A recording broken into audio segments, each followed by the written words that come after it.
Hi, my name's 12 Gauge, and I'm live here in Colorado City reporting to you on the case of Hailey Dunn, a 13-year-old cheerleader who went missing December 27, 2010. This is her residence location that has since been torn down. As you can see, there's not much left to it, but at one time, this was a 3-bedroom home that was cohabitated with her mother, Sean Atkins, and her brother David. According to the stories that I've read and researched, Hailey was here with Sean Atkins on the morning that she disappeared. She was supposedly playing back there in the back by those trees, and she was on her phone. And later on, whenever she came back, her father lived across the street over here in these apartments.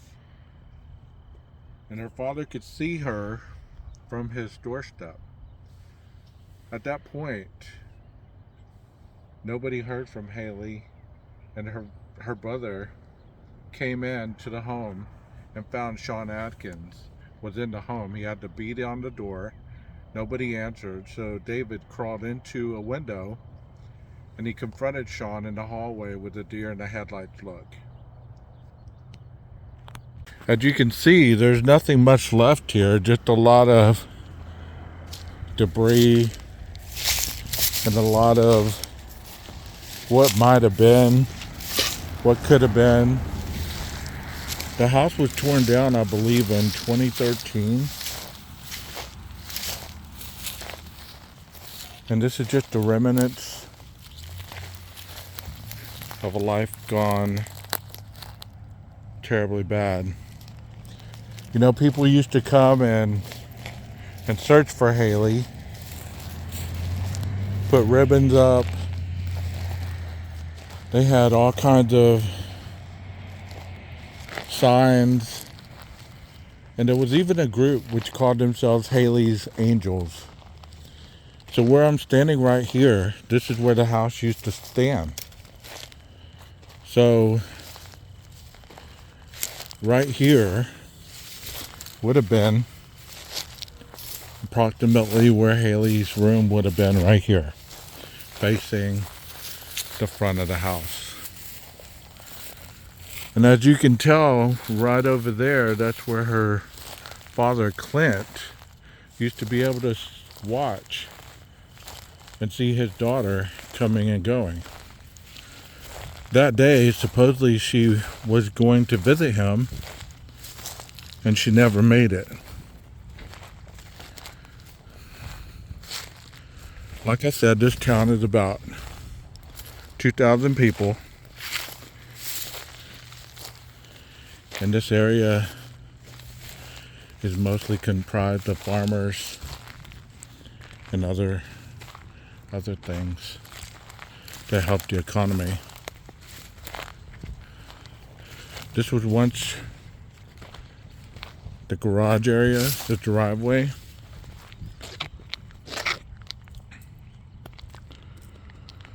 So supposedly,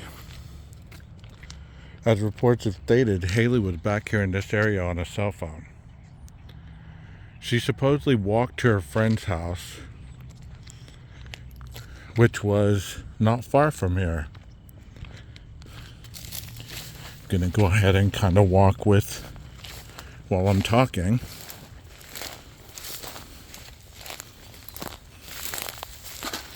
I'm not quite certain where the friend's house is, but gonna kind of take you on a visual of where she would have walked had she walked that direction.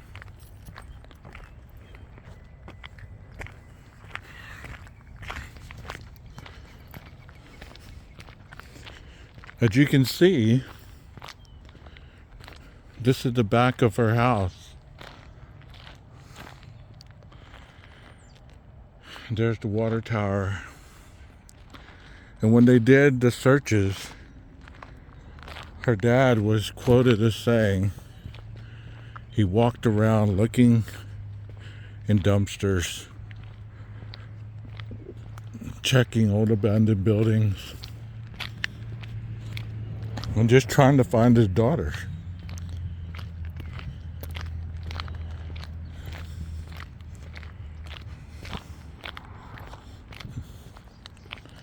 It's not a bad neighborhood, but as you can see, there's not any cameras either.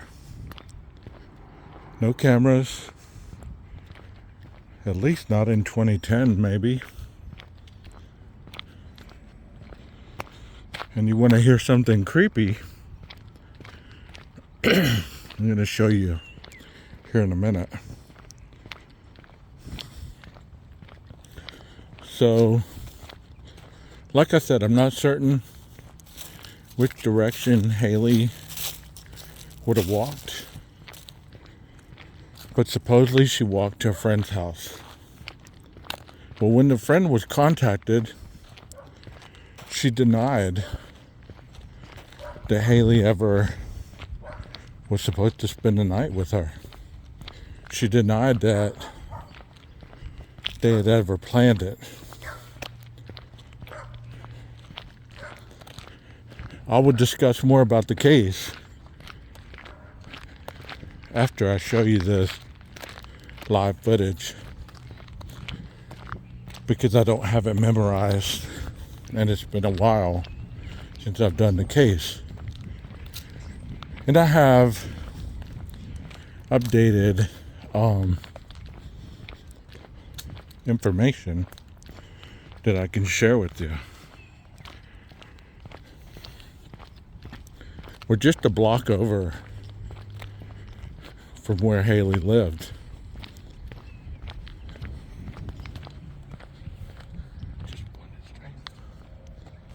We're just a block over from where Hailey lived. And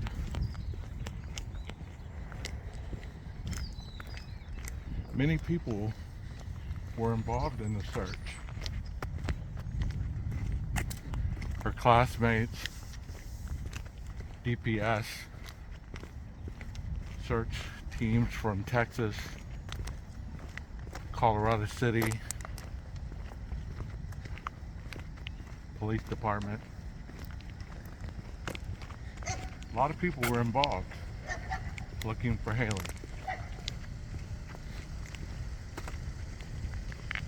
But I was going to tell you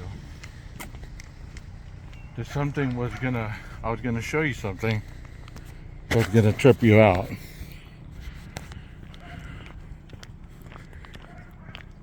Back in 1998 or 96, 97, I lived at this home right here.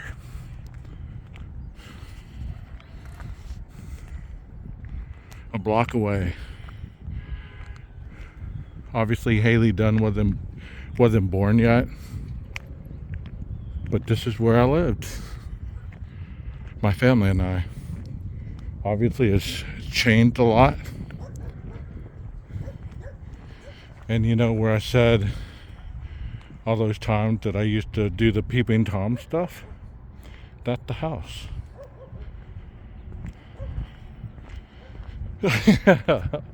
Can't believe I just admitted that, but I've talked about it many times. So there's the house. And I'll take you around this house. I used to walk across from my house over there, come to this window where that AC is. There used to be a swamp cooler, and peep right there in that window. And then I got brazen, and I shared this story with you guys one time. I was standing on some stuff in the back, right there by that door, the bathroom, and I almost got caught because I fell down. I ran down this alley,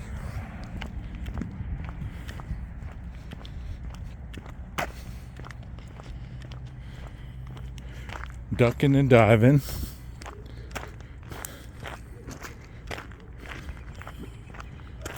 I was 13 years old at the time. There's the house. It changed a lot, but not a lot. Running down this alley at nighttime, dark, scared, my adrenaline going everywhere.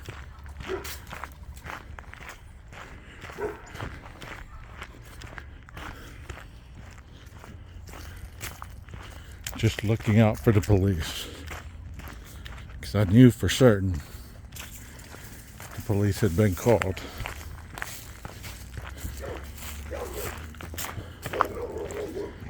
Wow. I haven't been down this alley since I was 13 years old.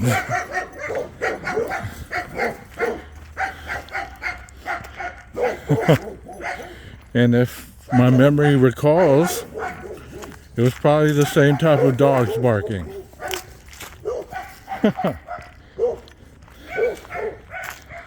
I hightailed it toward my home, which was a block over.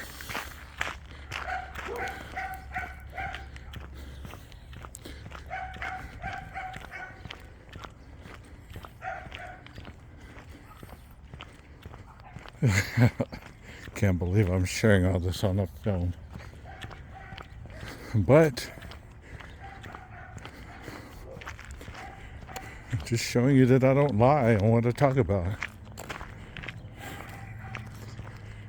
And I think I hid behind one of these trees when the police came. Might have been that pine tree over there.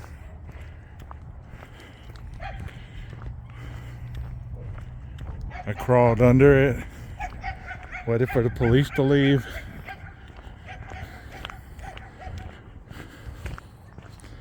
And then went to my home. I was never confronted. Nobody ever asked. Crazy life of a 13-year-old.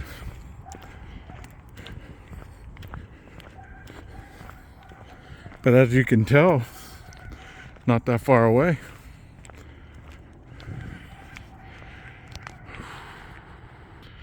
Okay, as you can see down there, where that truck is, that's where Hailey's house would have been, right across the street. It's also been rumored that Hailey walked down this street, and that she was last seen up here by this hotel.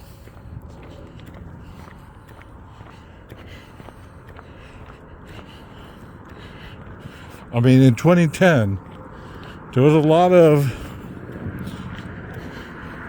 theories about what happened to her. A lot of conspiracy theories. A lot of things that people were making up on what happened to Hailey Dunn. As you can tell, not a lot of these homes either may have not had high-end security, and there's definitely not any cameras in these poles.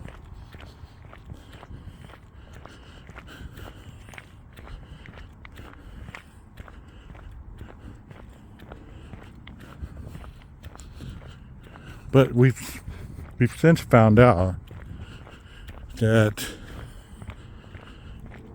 the time frame in which they saw Hailey was not the day of her disappearance.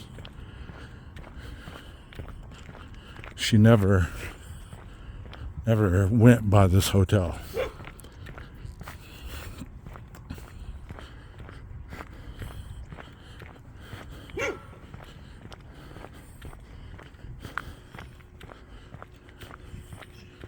I can possibly tell you We've been in town probably 15 minutes. I've seen the same two cars at least twice. People are wondering who we are.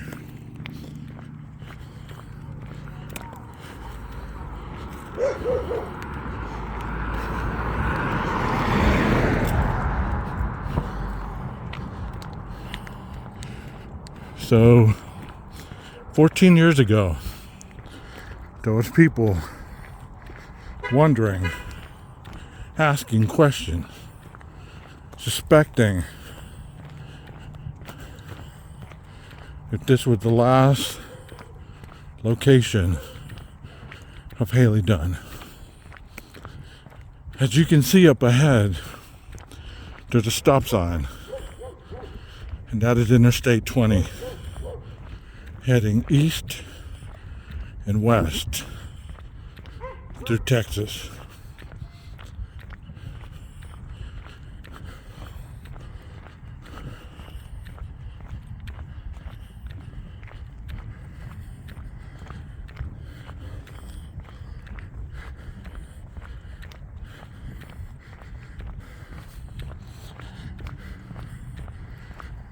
There are two hotels actually. I'm not sure if this one was built yet, but there's this one, and then there's that one over there.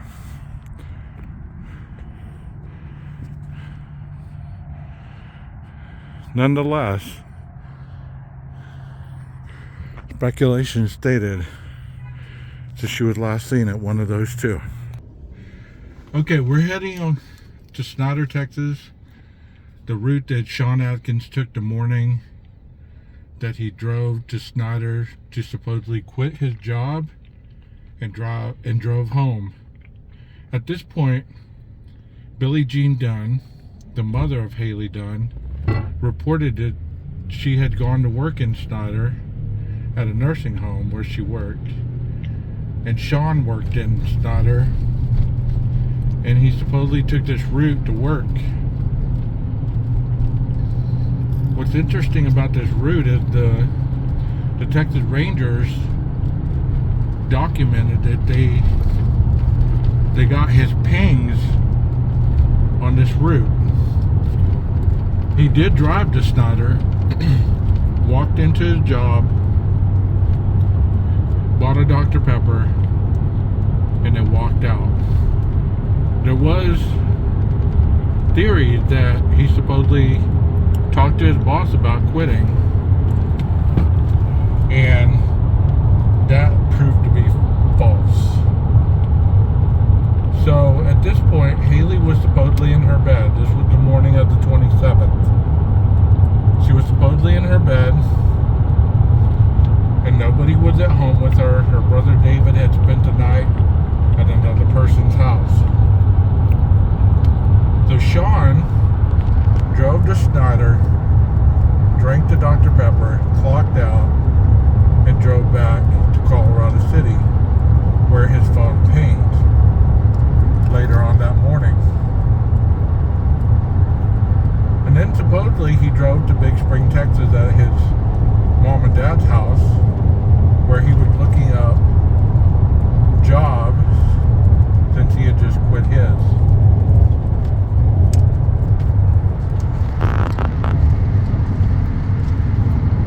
All during this point, the Texas Rangers were able to document piece by piece of where his phone was pinging. There's been a lot of theories that when Sean went back home, that's when he supposedly killed Hailey.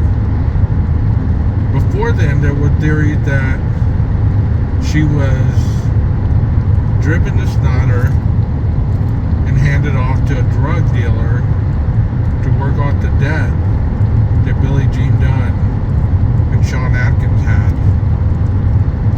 The night before, they had been in Snyder, took out $140 from an ATM machine, and bought some methamphetamines. So all this coincides as a bunch of individuals that were living a drug lifestyle. I will discuss this further in the video that I'm going to show you after this play-by-play live that I'm doing at the moment. So this is the route that was supposedly taken on the morning where Hailey was still at home. And supposedly when Sean came back home, he observed Hailey not in her room, but she had already awoken and was out in the backyard on the phone. And she had told him that she was going to go see a friend and possibly spend the night. And that's when, after all that driving around, he came from Big Spring back to Colorado City. And that's when David came home, was beating on the door. He couldn't get Sean to open the door because it was locked. He crawled through a window, and Sean saw Sean meet him in the hallway with a deer in the headlight look, quoting David. Billie Jean Dunn came home that night, and Sean told her about the story of Hailey going to her young friend's house to spend the night. There was no confirmation made by the mother reaching out to Hailey, confirming the story, supposedly. The next morning, she went to work, and it wasn't until that evening that she got scared because she asked where her daughter was, and nobody knew. She went by the little girl's house, and she told her that Hailey had never been there. And that's when she reported her daughter missing. Alright, we're continuing the road to Snyder, J.B. Thomas Lake. I don't know if I said O.C. Fisher earlier, but I'm drinking some of this 7 Brew coffee, and it gets you going. Also, I wanted to mention that the night before her disappearance, Hailey was up late playing video games, as evidenced by her brother stating the fact. At that point, the brother left and never saw Hailey again. So, there's a lot of hit and misses there where people either didn't see her or saw her for the last time and never saw her again. Sean Atkins was the one who saw her the most after that night. So if we're using Occam's razor, that would identify the clearest and closest potential perpetrator, which would be the ex-boyfriend. I say ex because they're no longer together. The mother has since moved to Austin, Texas, and Sean Atkins still remains in the Howard County area. Due to his recent arrest, he was arrested for this murder, spent 1.5 years in jail,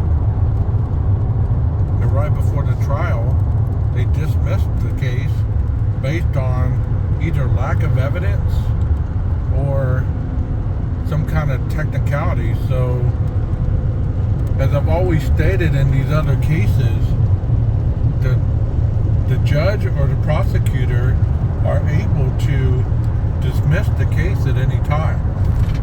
So all these individuals that state that there's no way that this is going to trial in other cases, and some semblance of that, if there was truly any evidence that would dismiss charges on the individual, or if they were potentially innocent, the prosecutor or the judge could dismiss the case at any time.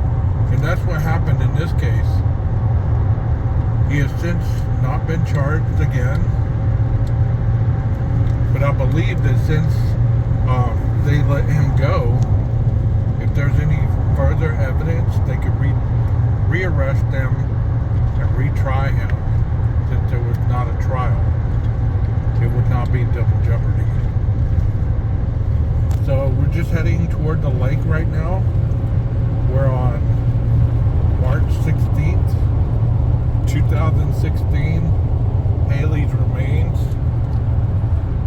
2013, I'm sorry. Hailey's remains were found by JB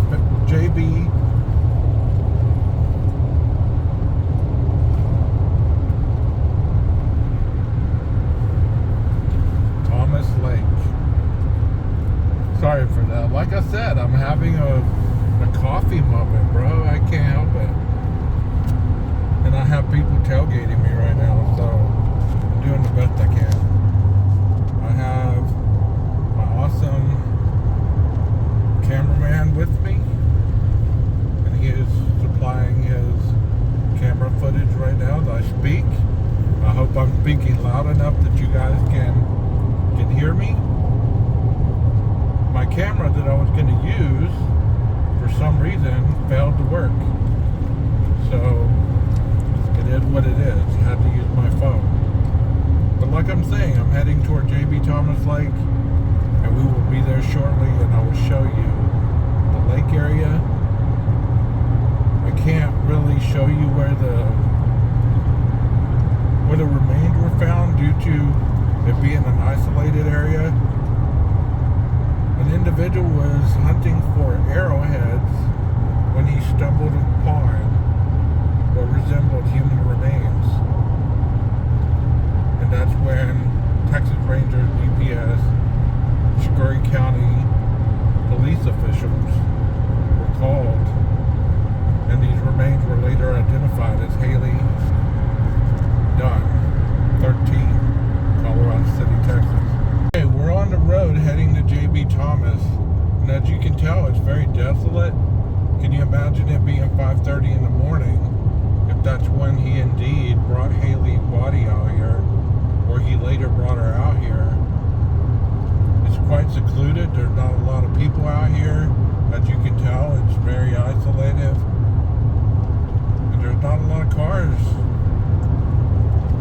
This is a lot of oil field land, ranchers, and just people that are retired that live out here in the country, away from the hustle and bustle of the city.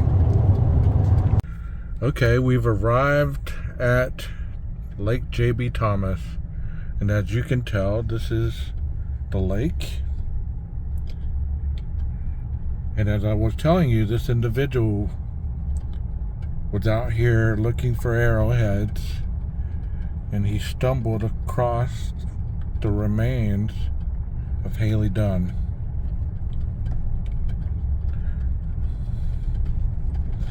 And at the beginning of the video, I mentioned Hailey's name as being Jean. Hailey Jean Dunn. That is her mother's middle name, Billie Jean Dunn. So I mispronounced Hailey's middle name. And here we are at Lake JB Thomas. And as you can tell, it's quite enchanting.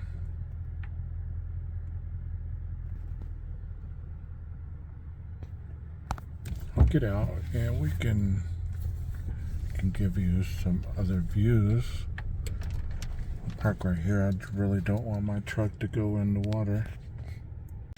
As you can tell, the terrain here in Texas is quite hilly.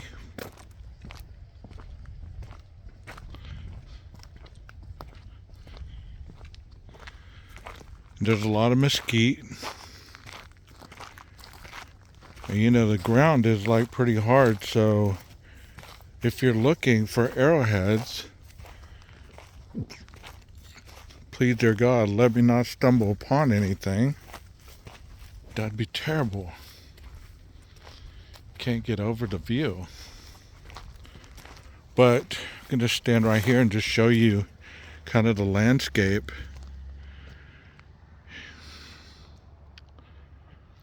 Rest in peace, Hailey Dunn. 14 years later, this is where her remains were found. March 16th, 2013. So, as you can tell, it doesn't take much I'm not saying he dumped them here, but as you can see, there's multiple areas around here where somebody could just take a back road. We're at the south side of the lake, so there's a lot of different roads around here. And somebody could just take a road and dispose of a body and be gone within seconds. You know, it's sad that there's callousness like this in the world. I can't believe it's been 14 years already. And this is giving you the boots on the ground type experience that I haven't done to this length on a case. Hopefully in time, I'll be able to do more. Well, I ask you one time before I show the rest of the live on the educational part, because I don't have this case memorized. And I've done this case before, and you're about to see and hear the investigative part of this case and the actors implicated in her murder. I ask you really quickly, can you dig it? Can you dig it? If you can't, get yourself a bigger shovel. Let's dive into this. My name is 12 Gauge. Let's go.